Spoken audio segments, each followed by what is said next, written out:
type of sand for a vegetable garden. Sand has many uses in a vegetable garden, but the most important are its benefits as a soil component and as an aid in starting vegetables from seed. Soil component.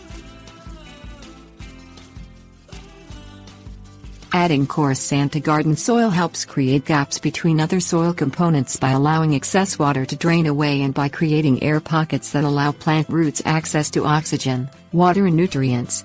However, too much sand can make soil dry and infertile. Coarse sand.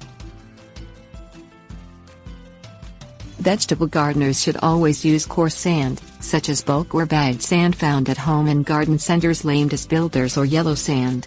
Do not use fine white or beach sand, which makes soil less workable. Soil conditioner. The term soil conditioner refers to any material that improves soil workability. A common recommendation for incorporating coarse yellow sand is to work in 1 to 2 inches of coarse sand and 3 to 4 inches of organic material per 100 square feet of garden. Considerations.